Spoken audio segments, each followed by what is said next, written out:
Well, hello everyone. Welcome back to Matt's Models and More. Thank you for tuning in. It is good to be alive. Let's just say that. Got a pretty cool show today.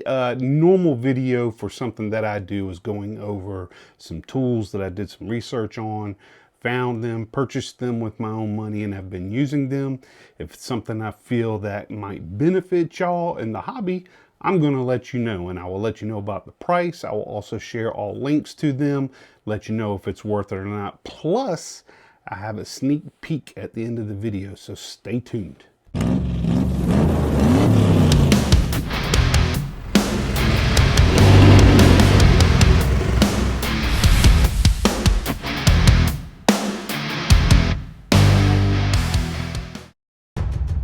Looking for the best aftermarket parts and accessories for your model? Look no further than MCV Products. Bring your models to life at mcvproducts.com.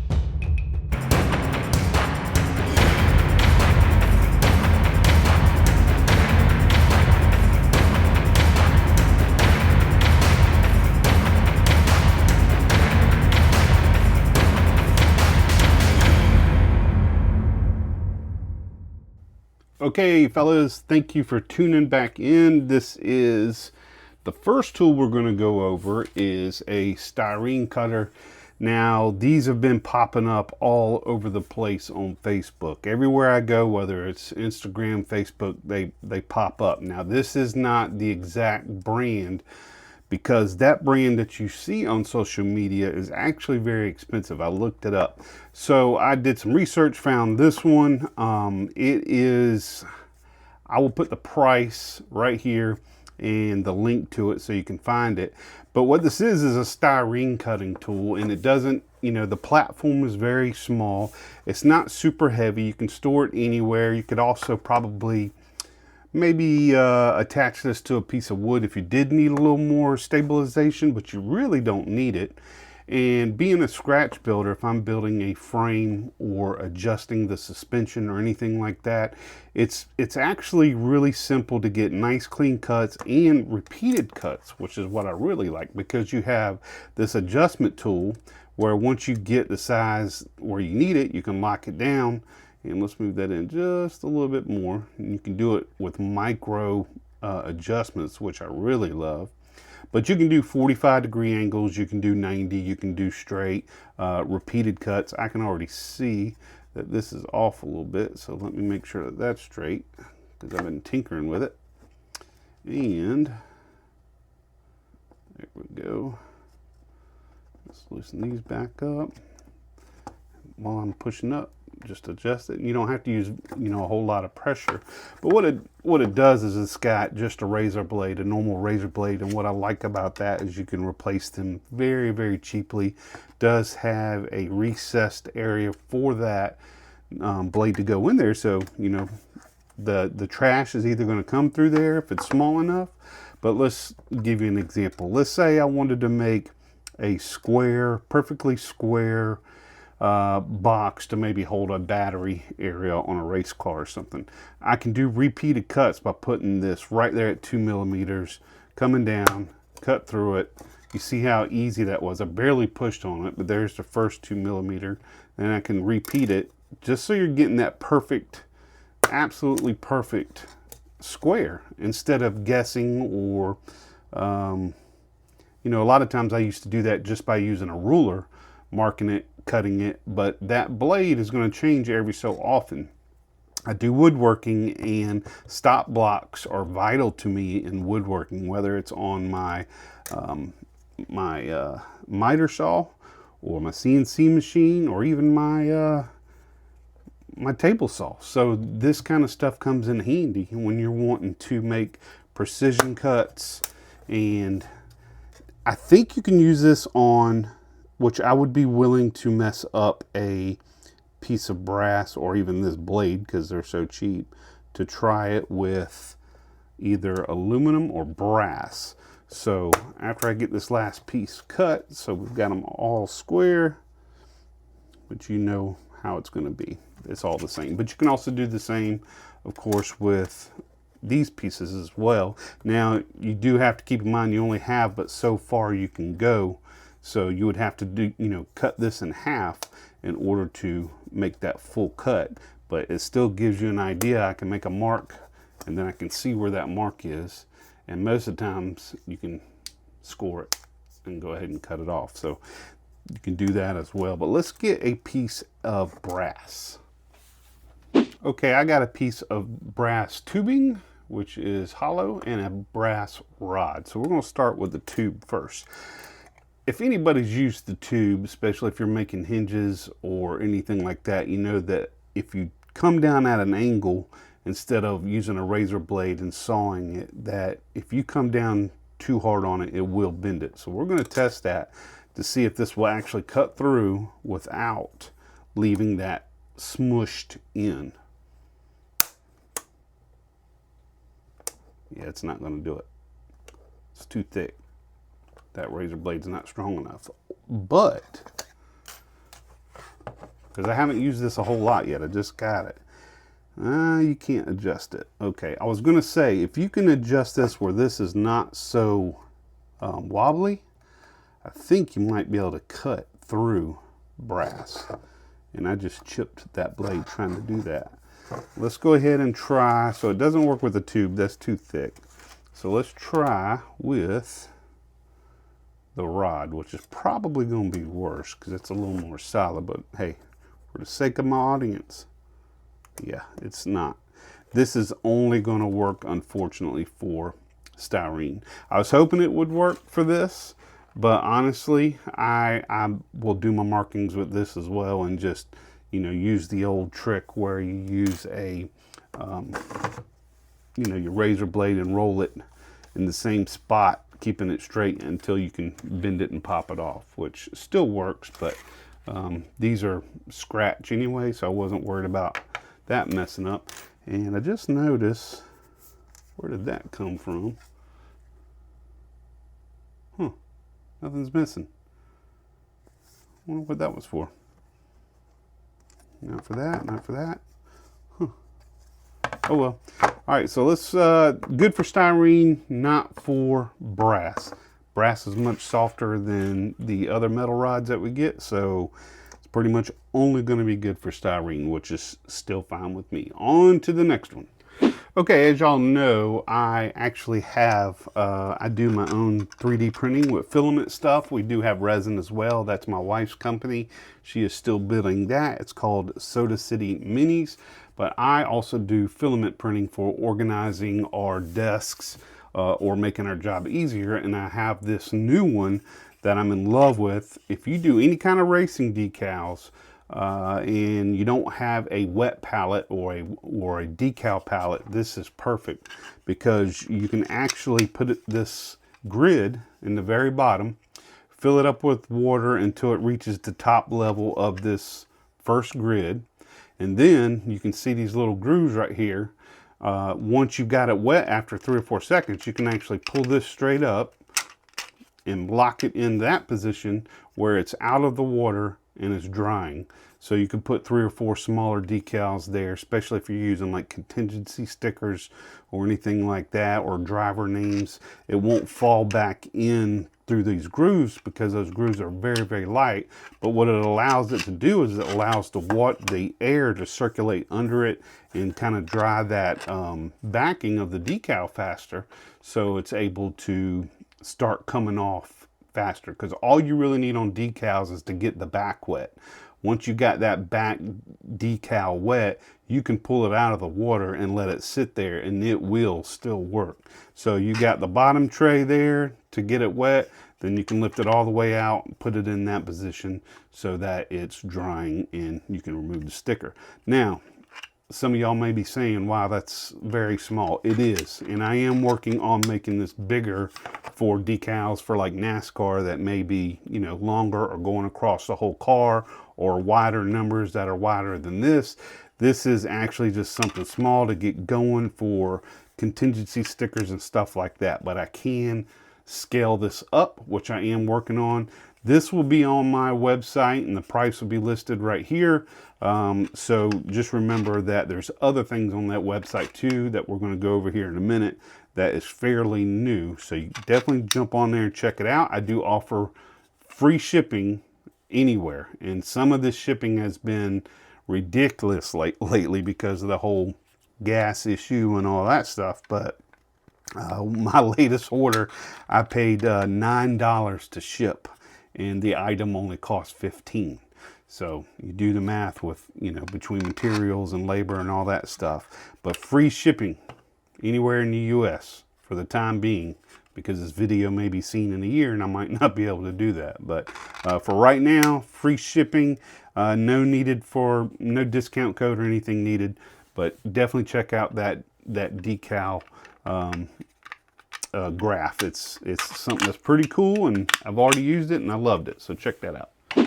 Okay, next, I used to use a couple videos, not even a couple videos back, man, it might have been last year, but I was showing this a long time ago, and it's still good, don't get me wrong.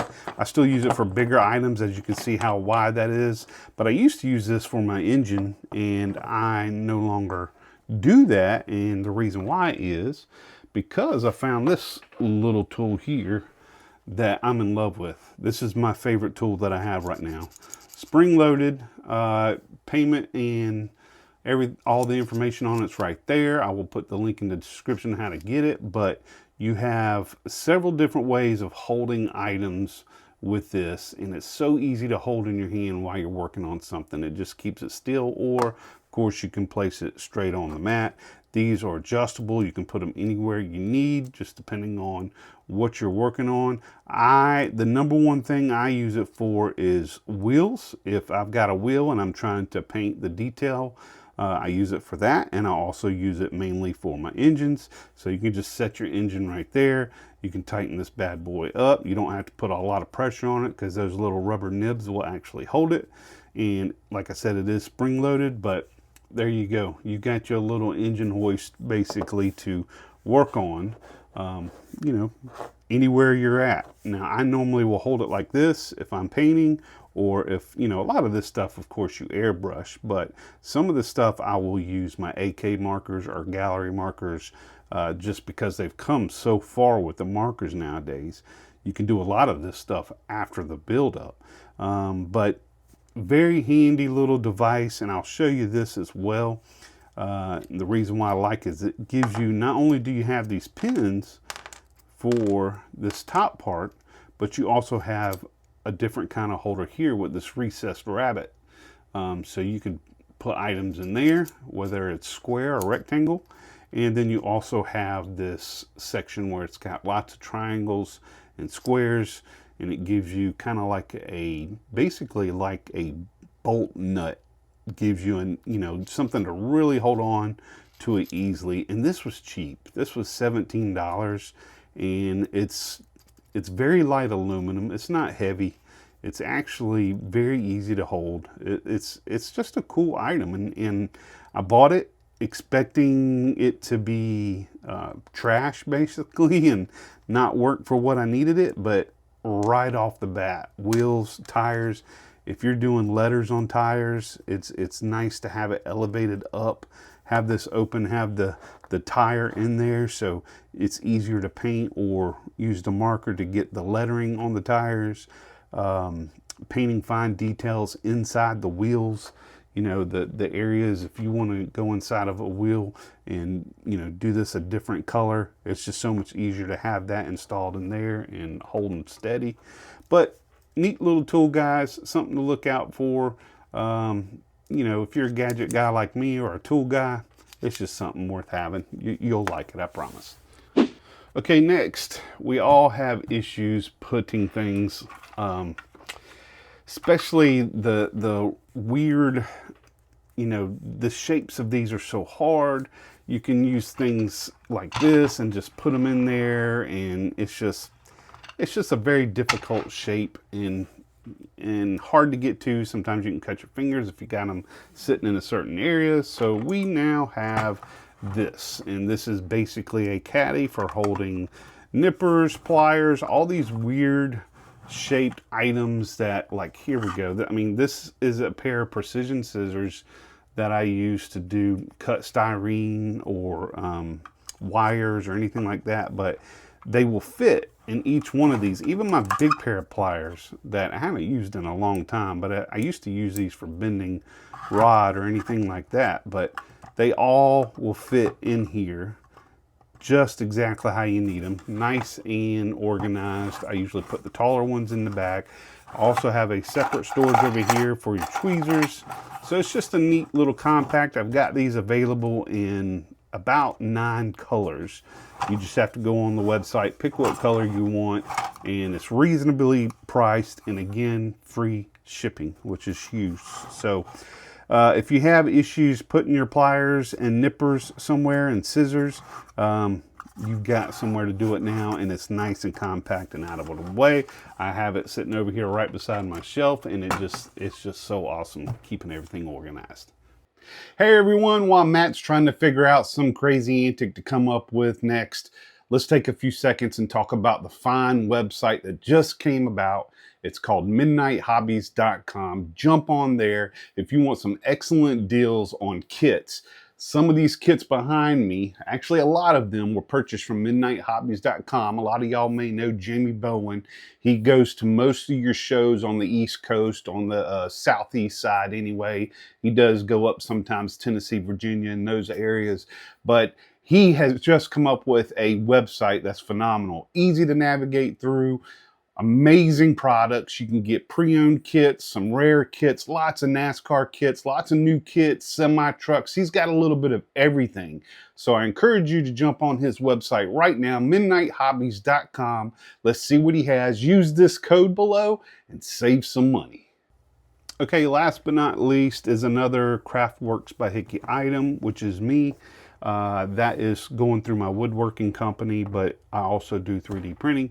But a lot of y'all have seen this already, and a lot of y'all have asked questions about this, and this is my airbrush holder. As you can see, it's plenty used. This fits the swallowtail in just about every airbrush you can imagine, except for the Black Widow. The Black Widow has a really huge nozzled head on it that just I can't get to fit in there, and I am working on that. But it fits just about every gun that's a trigger style gun. If you go on my website, I do have some that are without the trigger style as well. That's real simple. But these fit in there, and it just makes it easier. For instance, if you've got this at your paint station, you're trying to clean it or fill it, and you got lacquer thinner and you need to put it in there, it's just so much easier to do that than it is to try and hold it. So it's just a nice stand. I have one beside my cleaning station and one beside, of course, this stays at my paint booth, and it just makes it easy as well. So check that out on my website link in the description, or you can type it in directly right here. Again, free shipping on that as well. But that is going to do it for today's show. Until I get some more tools in or something else, I have contacted 2 companies of tools that I'm interested in that really intrigued me, and I'm going to try to get them to send me one so I can review it, test it, and put it on here for y'all. But now we're going to go to the sneak peek. And here she is. This is my sneak peek for the submission for the Mark Batson challenge that he's doing for the Acme show. And what this is he was trying to get everybody that has, what you probably heard before on this channel, basically a shop truck that's got your channel name on it or logo, and it doesn't necessarily have to be YouTube. It could be Facebook, Instagram, anything that you have that will show off your group or your channel or your, Instagram, follow, Facebook, all that good stuff. People that follow you and you do builds. So this is a 3D printed body that my wife did. It's actually body and the hood. The wheels I got from Jay's Resin, and those are 24-inch, basically steelies, and I do have caps for them. I had STS. This is my prototype. STS made me some decals that's got Matt's Models and More with the YouTube logo on it. I just have it taped up there to make sure everything fit, and there went my hood. The engine I'm putting in there is an MCV Products engine. I've got it all mocked up right now, and it's just using basically canopy glue, so I can take it back apart after I'm done with the mock-up process. And I'm actually loving the way this looks. I'll tell you something. I did something a little different. This is a 7-inch cow hood from Z-Force Model Works that he made me. And instead of having it face the other way, I turned it backwards, so that is open, and it gave me clearance basically for my big intake that I have on this thing. So it just made it look different and mean, especially from the side profile. That side profile just gives it a nice menacing look. Turning it around, I basically just reversed it. I am not done sanding all this yet. I've been doing the mock-up for the frame, just so that the wheels sit just right. I did scratch build a visor on there, had to fix the hood. I've been working on making sure that the engine was sitting just high enough with that turbo and that huge intake so that this would fit on there. I am going to be making it a suicide hood, so it will be sitting up in that manner, and we'll be able to open and close, of course, the way I need it to. So this is my submission, Mr. Mark Batson. This is what I'm doing. But on top of that, let me move this build plate out of the way. By the way, that is a build plate that I got from my man, Tim Casper, which I hope he's feeling better. He's been dealing with sickness, and I hope he is doing good. But I have scratch built a trailer that's going to be pulled behind this bad boy. And it's going to have the same paint scheme, color scheme. Got a little AC unit there on top of it.